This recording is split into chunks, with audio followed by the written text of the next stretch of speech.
High, আমি সরলা। আমি চলে এসেছি আমার গ্রামের বাড়ি কীর্তন শোনার জন্য। আমাদের এখানে ছোট্ট একটা নাড়ুগোপালও রাখা হয়েছে, যেটাকে দেখতে খুব সুন্দর লাগছে। তার সাথে সাথে একটা মিষ্টির দোকানও হয়েছে। এটা হলো আমাদের কীর্তনের প্রবেশ গেট, আর এটা হলো আমাদের আসর, যার ভিতরে কীর্তন হচ্ছে। আর তার সামনে একটা ছোট্ট রাধাকৃষ্ণের পটচিত্র। শুধু রাধাকৃষ্ণ নয়, নরসিংহদেব, জগন্নাথ প্রভু সবারই ছবি ছিল। তার সাথে ছিল নানা রকমের বই পত্র। তার মধ্যে কিছু বই আমার বাড়িতে আছে, যেগুলো আমি একটু একটু পড়েছি। তার সাথে ছিল জপমালা, তুলসী মালা। আর এই যে আমাদের এখানে একজন প্রভু ছিলেন, যিনি এই দোকানটা খুলেছিলেন, আমাদের হরে কৃষ্ণ বলে দিলেন। তারপর আমরা চলে গেলাম আসরের ভেতরে কীর্তন শোনার জন্য।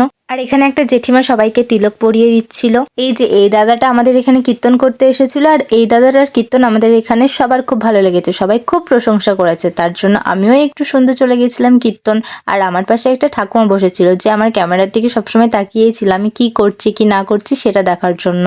আর আমার বোন ওই পাশ থেকে একটু উকি মারছিল, ওকেও একটু দেখিয়ে দিলাম। আর এই যে আমাদের রাধাকৃষ্ণ, তোমরাও একটু দর্শন করে নাও। আর আমার কাকিমা আমাদের জন্য সেও ভাজা আর নিমকি ভাজা কিনেছিল, সেটা আমি একটু খেয়ে নিলাম। কীর্তন চলার মাঝে মাঝে এই যে খোল বাজানোর একটা জিনিস হয়, সেটা আমার খুব ভালো লাগে। তোমাদের সাথে শেয়ার করলাম, তোমরাও একটু শুনে নাও।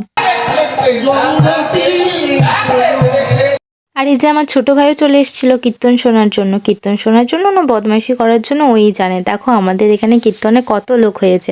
তো চলো টাটা, দেখা হচ্ছে পরের ভিডিওতে। রাধে রাধে।